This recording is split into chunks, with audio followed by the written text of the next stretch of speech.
to the latest edition of Judd's Hockey Show. Zolgad and Declan Goff recording this on Thursday afternoon, a day after the Wild took the most dangerous lead, Declan Goff, in all of hockey. That's why, huh? Against the St. Louis Blues. That 3-1 lead, I looked at that score and I said, oh my God, no, it's a 2-goal lead. St. Louis Blues come back and beat the Wild 4-3. I want to start with the winning goal by the Blues, Robert Thomas, with 23 seconds left. Okay. And I want to start by saying this. And I think this is I don't know if this would qualify as a backhanded compliment, but I mean this in all sincerity. I was shocked that Brodin didn't make that play. And Thomas basically won a puck battle, and I tweeted this, but it appeared that Brodin, to a certain degree, was caught flat-skated, like he just wasn't prepared for it. But I say this as a compliment because I was completely shocked. Like, there's a lot of guys, if they screw up there, you're like, oh, that's a bad play, but it's so-and-so, right, Dex?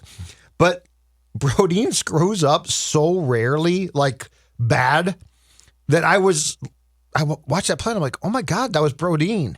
Which I mean as a compliment, because ordinarily he's so damn good. Yeah. That was a disappointing loss, and especially for Jonas, who's one of the more steady home defensemen in the league. Mm-hmm. And you know what? He has 8 goals. He scored one last night as well. He's up to 8 goals quietly. He's never been someone they've tried to activate him more, or they've activated him years past, I should say. But he's never really just been that guy who's going to be like Matt Dumba. He's just they're completely different players. Mm-hmm. On the contrary, Dumba I think had a pretty rough game. He did as well yesterday, and unfortunately with Brodin being his partner, he was on the burden of that. But also at the same time, like, you need Jonas Brodin with Matt Dumba for a guy who's always going to be activated and in the offensive zone. Like, you need the security blanket of having Brodin. And that being said, Brodin has to make those stops and can't be outmatched like that. And, Talbot, not his best performance yesterday. He got put in some difficult situations because of the penalty kill. Wild taking some really inopportune. It's not that the Wild, I think, have a bad penalty kill. It's just they take penalties at the worst possible times. It's frustrating. The Fiala penalty was stupid. Yeah. Yeah. I mean, it was called interference. It was a cross check too, and it was right in front of the Blues goal. What the hell are you doing? Yeah. And again, that's Kevin. Terrible penalty. He's gonna do these frustrating things, and I feel like more and more people are starting to kind of rag on that and pick up on that more, which is, I get it. I understand that. I'm still obviously #1 fan club over here with Kevin Fiala, but you have to stop taking penalty. I mean, Cam Talbot can only do so much. And I think Talbot's been a godsend for this team. And we saw what, man, I watched right after the game, I flipped over to the Avs and Knights game. Yep. And it was right as the game ended, Doobie let in a Dubnyk goal. I mean, not only did the Wild blow a 2-goal lead in the third period. He let in a few, yeah. And then lost in the final seconds. But then Devin Dubnyk, within minutes of that game ended, let in the most Devin Dubnyk goal, and I tweeted, the state of hockey is back. It's just like that. That was years past. That's how Wild lose this game, how they lost the Blues, is exactly how the Wild used to lose games like this. Yep. And that's why it stinks. It's not a ball breaker. It's not a season-defining loss, and it's one you hopefully just forget about and throw in the trash. But there has to be something you take away from this. And I'm kind of curious what you think the Wild should be able to take away from this. Well, I think it was a very valuable game in this way. So you're right. It's an old school. It felt like an old school Wild meltdown, okay? But this is a different team. So ordinarily, the last few years, if they had lost a game like they lost last night, Dex, I would have come in and been PO'd about it. Because It'd be like, what are you doing? This is typical of the Wild. You let down. But I actually think what last night was, and of course that's the first of 3 consecutive home games. They're going to play the Blues again tonight on Thursday night at the X, and then they're going to play them again at the X on Saturday. I think what that game did is I think that game actually could serve as a valuable tool, because that was last night a playoff game. Like, the Blues are trying to make the playoffs. They're battling the Coyotes. I think they're now something like 3 or 4 points up. But the point is, they need these games. And so that game last night was very much a playoff game. And the Wild came out, and they didn't play a great first period, but it wasn't terrible. And the Blues are a big, heavy team. Like, the Blues play a game that gives a team like the Wild trouble. Okay. Second period, the Wild came out and was unbelievable. They were flying. They were dominating puck possession. They were getting all of the shots. I mean, through 2 periods, they led in shots on goal, which is a rarity for the 2021 Wild. The third period, they came out and the Blues were like, okay, it's go time for us. And the Wild didn't respond. And the Wild had 3 shots on goal, Dex, in the entire third period. Now, that's a problem. Like, I don't care about shots, but 3 shots is a problem. That's unacceptable. And I think what that game last night serves as is a really good wake-up call as to what the playoffs are going to be. And the odds are the Wild's not going to play the Blues. But the Blues, at their best, are a skilled team. They've got some really good players, but they are a heavy team, and they will beat you up. And you have to be prepared for that. And Kaprizov, they're going to do their best to kick his ass, which is what they should do. Yeah. And they did at times last night. And that takes him, it's not that he can't take that, but it takes him off his game. So I don't think that last night's loss, which is a bad loss, is worth being upset or melting down about. I do think that if you are the coaching staff, though, can be very instructive as to that third period. Like, that's a playoff game because the playoffs will fool you. Your team will play really well for through 2 periods, right? Yes. And so you're like, this team is playing well. And then you look at the score and it's like a 2-goal game and you're like, boy, it feels like more. Because when the second period got done, it felt like a 4-goal lead. It did. Right? Yes, 100%. And what the playoffs will do, and it's what I love about them, is they will turn on a dime. And all of a sudden it's like, oh my God, it's tied. And then with 23 seconds left, oh my God, they just scored. So because this is not the same old team, because this is not a team that I think rests on its laurels, because this is a team that I think actually has a good room and is not an excuse-making collection like previous Wild teams have been, Dex, I think that what we saw last night is a very good chance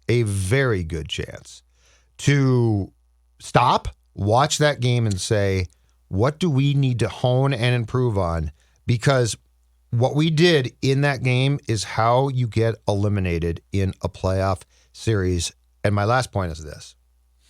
In the Zoom postgame call, here's what I loved. Oh, I know where you're going. One, and I think Dubnyk would have done this, but Cam Talbot made himself available. Like, Cam Talbot did not cost that team the game. He didn't play his greatest game, but he didn't cost them. They made a lot of bad plays. I agree with that, yeah. So, and Cam Talbot also said, and it's a lie, but who cares? He also said, I've got to stop those pucks. This is on me. Devin Dubnyk never could have brought himself to say that. And that's the type of thing, that's what I'm talking about, this being a cohesive group. Mm-hmm. Like Cam Talbot knows, and everybody knows, he didn't cost that team. The puck, the 3-3 goal was a weird play. It went through his legs and it was partially or was largely fanned on. But keep in mind, Dumba gave that puck away behind the net and it got centered out front. And that's a terrible play on Dumba's part. But for Talbot to sit there and say, this is on me, I've got to stop those pucks, is a level of accountability that Devin just couldn't bring himself to ever have. And that's, I think, the biggest difference. It's not that Cam Talbot, and at this point in their career, yes, Cam Talbot's a better, goalie than Devin Dubnyk is in 2021 right now. But Cam Talbot, similar to like Dubnyk and other goalies, you can plug and play these guys into a system because the Wild have very good defensive core and they make it easy on their goaltenders. But I do think there's a different mantra about Cam Talbot, and he has a different type of just self-realization. That's a term we use a lot on and off the mic and sports and out of life and everything. Mm-hmm. I think he is a pretty self-aware guy. And as much as a good guy Devin Dubnyk is, I do think he does lack some self-awareness. He 100% does.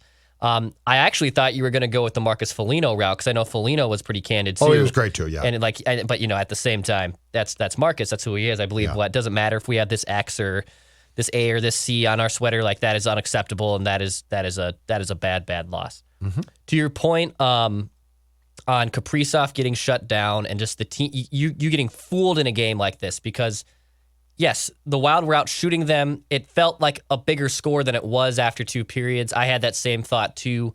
I know you tried to razz me with the shot total at the end of the game. I know you were being sarcastic. Yeah. But at the same time, Kaprizov got shut down by a very good, staunch Blues team, by the way. Like yes, the Blues aren't the Avs, the Knights at this point, but they can frustrate you. They can be pests. They have one of the best top centers in the league in Ryan O'Reilly. Your guy, ROR. Unbelievable player. They play a playoff style. They do. I mean, that's a good playoff formula. And that's exactly what it is. Yep. So when Kaprizov gets shut down, and this is where I need to see it over the whole course of the game. The Eck line stepped up yesterday. Great. The Eck line was great yesterday. Yes. Joel Eriksson Ek getting greasy. He's up to 16 goals. I swear to God, no one knows he has 16 goals this year. All of them from even strength too, by the way. That's remarkable. And not someone that's going to score a flashy goal. He's not Fiala. He's not Kaprizov. He's not even Matt Zucker. He's not someone that's going to wow you and outdangle you. He's just going to put himself in front of the net. Almost Zach Parise-esque. He's just going to get a lot of dirty, greasy goals. You need those supplemental players to step up. And I think for a good portion of the game, the X, Nico Sturm too, who I thought had another strong game on the fourth line, those guys were there for 40 minutes in that third period. I don't know if it was the cliche 2-goal lead. I don't know if the Wild just literally went in prevent mode defense, but they were non-existent. And that kind of stuff can't happen. They relaxed. They just relax, yeah. They 100% relaxed. And it's infuriating because for 40 minutes, the Wild dominated that game. I don't care if the shot chart was only 7 advantage plus Wild. Right. The Wild dominated that game. After the first period, they were outshot. They dominated that period. They 100% did. And that's where I feel like this team has been different, where they haven't gone. And I've seen it before already this year, where they've been tied or they've been leading going to the third period, and they put their foot on the gas pedal. They don't let up. For whatever reason, last night it was the old school Wild of we're gonna go and prevent defense mode, and it was frustrating. I think the Blues. What I love about the Blues is I think that they are the best / biggest, heaviest team in the division. Sure. And I think the Wild's problem, so if you come out and skate, the Wild will skate, right? But the Blues came out in the third period and said, bleep it, we're going to hit everything that moves, we're going to be aggressive, and teams don't like that. And a lot of teams don't play that now. But the reason why I'm hopeful about this loss is this is the type of loss that from the head coach on down to a guy like Cole, who's won 2 cups, Bonino, who's won 2 cups. This is a teachable moment to say, all right, every playoff game stands to be like this, okay? So like there's no, that was a lesson of if you're like, oh, okay, boy, we're getting tired and we're being hit a lot and Kaprizov's being hit and this is tough, you will lose games and your playoffs will be done. I mean, this is why the playoffs are so different and they're taxing and they're grueling. And the reason why, if it's true that the Stanley Cup is the toughest championship decks to win, it's because you have to play like the Blues did in that third period or like the Wild did in the second period, every period of every playoff game, basically. Yeah. Like there's no, oh man, 40 good minutes in the books. Let's really celebrate that, right? I mean, you have to have everybody playing like their hair is on fire in every playoff game. And that's something I don't think that you can know until you're there. And the Wild has guys who have not been there. And the problem with the previous incarnations of this team, in my opinion, is this. If you are going to have a team that is full of people who might be good at what they do, but they like to make excuses, right? Well, the puck luck, blah, blah, blah, which is what the old school Wild was, you are never going to win playoff series. So what you need to do is have a guy like Cole and Bonino and the veteran core take last night and say, if we don't do this for 3 periods in every playoff game, we'll probably be done in the first round. Yep. And it's that simple. Exactly. So, but that's why I'm hopeful about this. Yeah. Like I'm not mad. I'm not melting down.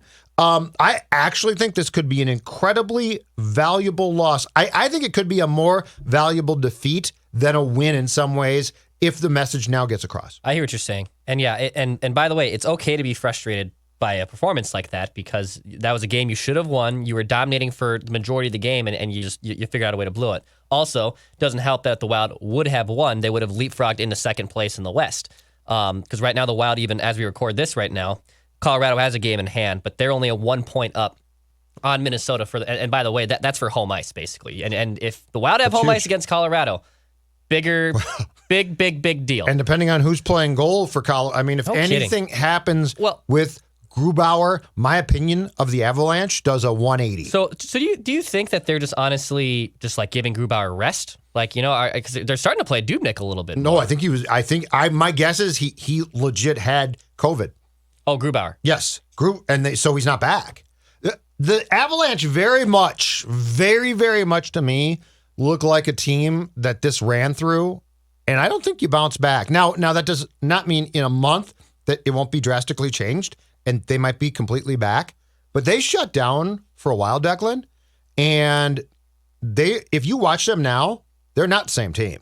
Sure. But goaltending wise, if there's anything that prevents Grubauer from basically going pillar to post in the playoffs, and it has to be Dubnyk, my opinion there changes completely. And I don't care who you have. Right, 100%. I don't give a crap. And I do think Dubnyk is probably going to get a good amount of run as well, because I think like 9 of the last 11 games for Colorado are those California teams. So I wouldn't say they're going to mail it in here, but they have a pretty easy task to get the majority of those points. I hope, yeah. And for right now, though, but if you're the Wild, you want to leapfrog them. Avalanche now have a 6-point lead. They should probably wrap up the number 1 seed here in the coming days if all things go right. Yes, the Knights, excuse me. The Knights have the number 1 seed. Yep. They should be able to wrap that up in the West Division, that is, within the coming week. But if you're the Wild, yeah, you need to lead Colorado, because I want home ice advantage. And last change. I agree. And last change. It's the biggest thing that you absolutely need that. You're just a different team at home. I don't know. The Wild, I think, in the state of Minnesota still only allow the 3,000 fans into the arena. I don't think that gets lifted. We'll see. I know other ballparks and other stadiums are now lifting their guidances up. We'll see what happens here with that. But if you can have fans in there too, it's going to have even a bigger advantage. On the Eck line, I want to talk about one player. Okay. I thought that for the most part, he had a really good game. And I just want to ask the question again, where is this consistently? Jordan Greenway. There it is. So Eck, you know what? Works his ass off, right? Yeah. And he's gotten good. He's good. But I've never really questioned him. I've never thought, oh man, he's taking games off. Foligno, God bless him. He's a tough guy who's turned into a really good player. He made a pass on a breakaway last night that was just a beautiful pass. So I never questioned his effort, and his skill actually has really improved, I think. Jordan Greenway, though, last night was engaged. And the difference that makes for that line and that team and Greenway, and here's why I think it's worth harping on, and I think it's incredibly important, Dex, because Jordan Greenway has a playoff body. When you're playing a Blues team, right? You need him. Yes, Foligno and him, those bodies are absolutely, Greenway last night pinballed 2 Blues players and pushed them, and they both fell down. He's as strong as hell.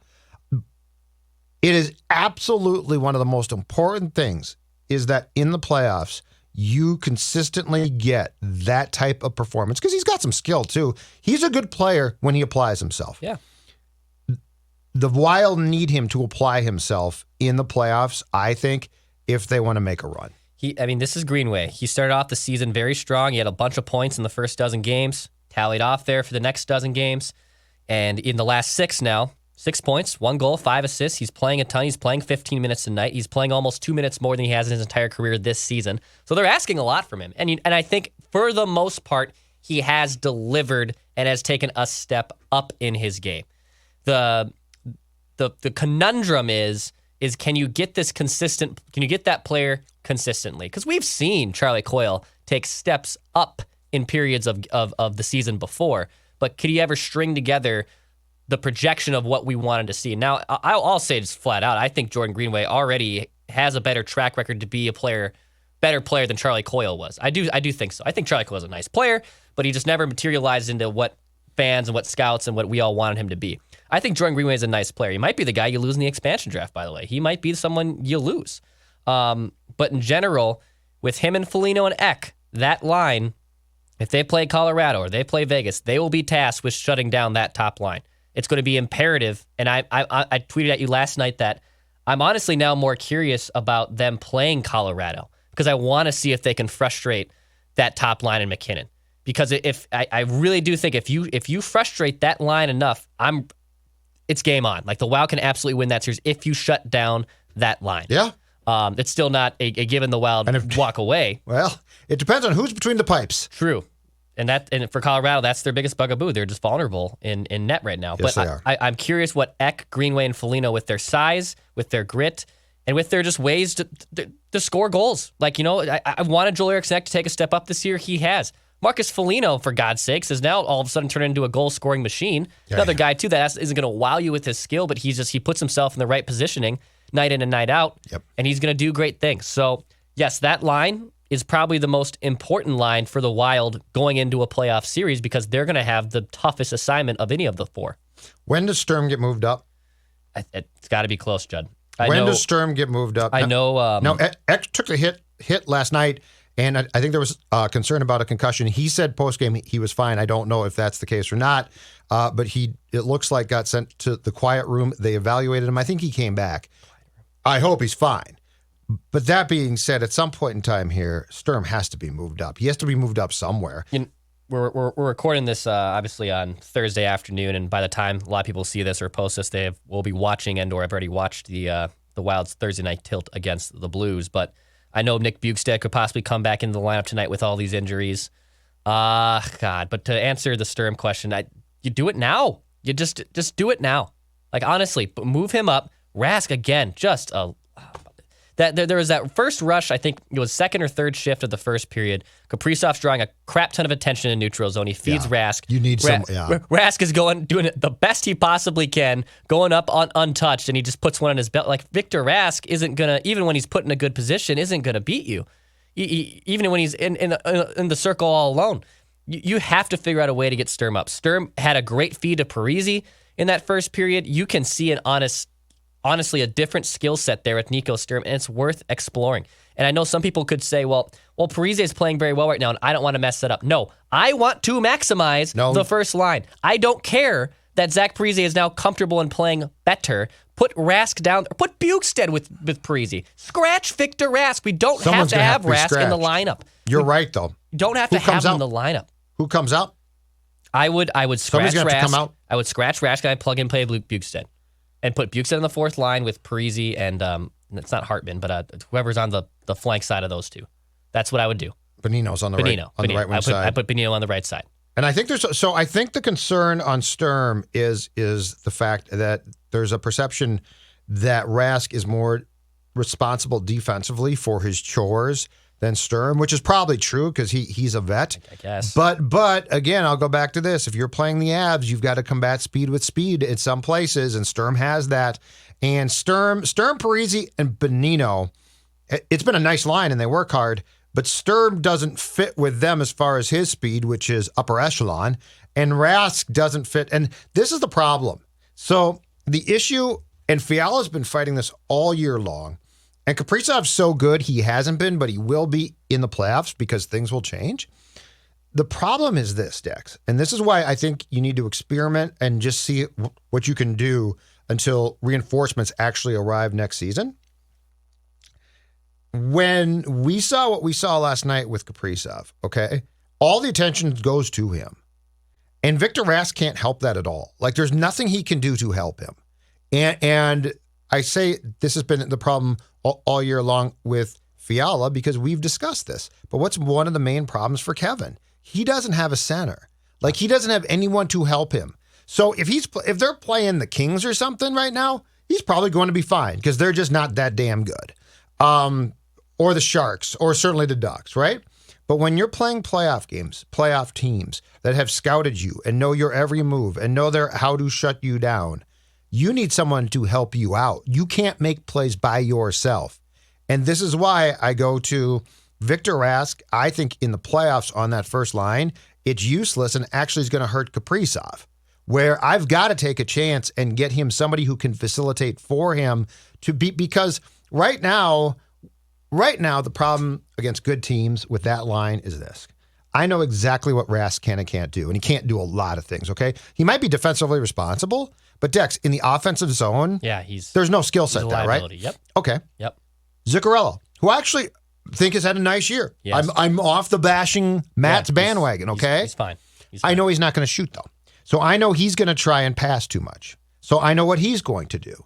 Kaprizov's the wild card, but if I can suck the attention to him, guess what? Yeah. My life becomes I win. much simpler, right? I win. Exactly. Yes. Well put. So that's the problem here. There's no wild card. There's no, oh my God, Sturm can really skate. This might be a problem. We better be careful. He can score goals.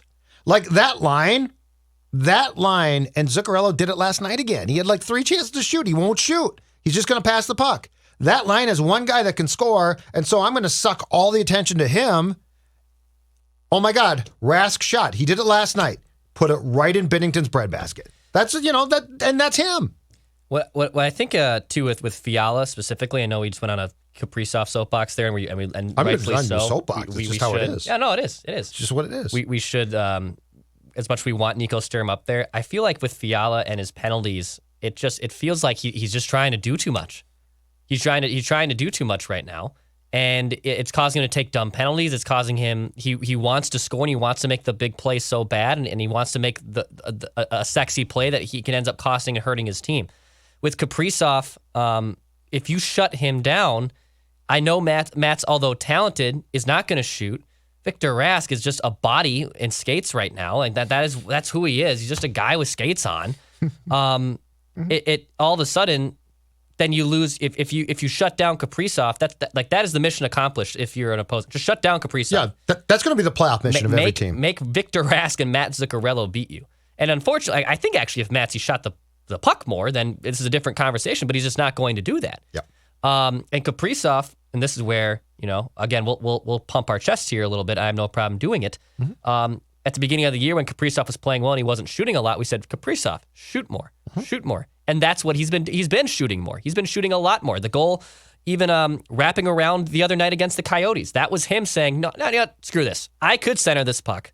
But it could bounce. It could get turned over. I know what, I'm just going to wrap it around. I have this right here. I'm better than you. I know I'm better than you. You need that mantra from Kaprizov. And if you're an opposing team, you have to shut that down. And honestly, I'm not saying it's easy, but it's a lot easier to shut down a top line if one player is driving everything. Like if I shut down McKinnon, I can still get burned by Colorado. Absolutely.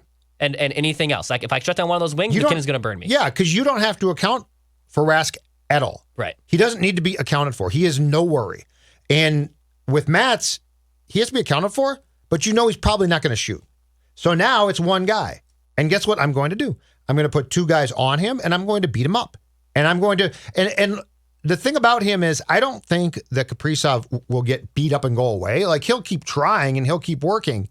But if I don't give him any space to breathe, that's the problem. Yes. And so at least if you gave Sturm that chance, I'm not saying that things might not go sideways defensively at times because they might, but he's got to be accounted for. You have to worry about his speed, his ability. I mean, Victor Rask is a 4th line center. That's what he is.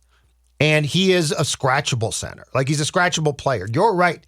If tonight they flip-flopped Rask and Bukestad, it wouldn't matter.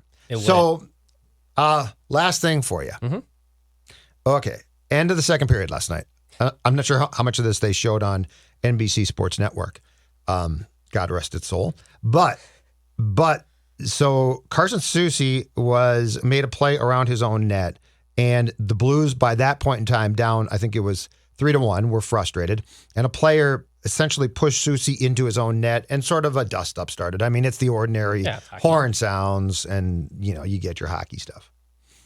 But the interesting thing is, so Cam Talbot basically stayed there watching it. He didn't do a damn thing. Jordan Binnington, who earlier this year, accosted 2 or 3 Sharks, including Dubnyk after he got tossed from a game and basically went and jawed at Dubnyk and tried to fight him, I think. Binnington comes all the way down the ice, and he's at about the wild blue line. And the referee is like pointing to the locker room. He's like, get off, get off, get off. And Binnington goes right past him and basically goes down and confronts Talbot. And I thought to myself, this guy is a nut job. Like he is a whack job. And Talbot went back at Binnington, and it was, a verbal exchange, not a huge deal. But I was thinking, this guy's off his rocker, which, by the way, I do love because crazy goalies to me are so much fun. But all of that sort of seemed to work. Like all of that in the third period, the Blues came out and were a very different team. And I thought, I thought that was really BS. But it might have played a role. might have worked. It might have worked. might have worked. Because they were engaged after that. They came out and were hitting. They came out and they were mad. And as you talk about with Fiala in particular, when he plays pissed off but has some control of himself, he's a really good player. I think it might have worked. And that's the other type of thing the Wild has to be very careful about in the playoffs is don't let those head games win. Yeah. Don't let point. those mind games win. That's the type of thing that you cannot let impact who you are. That's where Cole, Foligno, Benino, excuse me, all the O's. That's where they come in handy. That's where, and by the way, the mentally fragile old Wild guard, they would have also bleeped down their leg the entire time. Oh yeah, they would have started crying. It would have been bad. There wasn't enough leaders in that room to do so. Yep. I'm sorry. I know you loved everyone, not you, but people loved Mikko Koivu and they loved the Nino and all those guys. Like, yeah, it's great. They were nice guys, I'm sure, but they were mentally weak people, and I have no problem in saying that and coming to that conclusion. But that's why Guerin has these guys here, these veterans here, because they mean a lot more.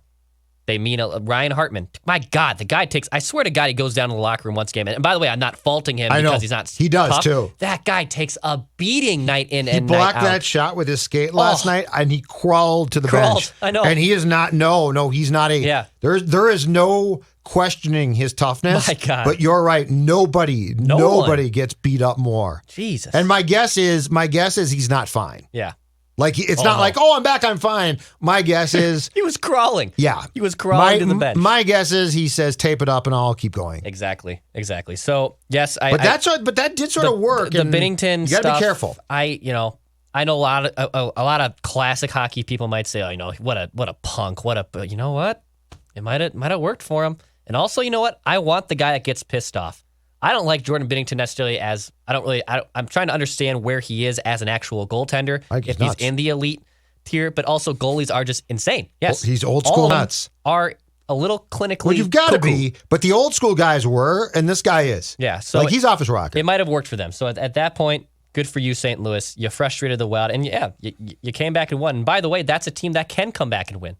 Oh yeah. They have guys in that culture that they know what it takes to overcome those ROR, steps. Baby. You said it yourself. He's your guy. I love Ryan like O'Reilly. him. You love him. Yeah, I think he was the second line. You know what? He's in that next tier.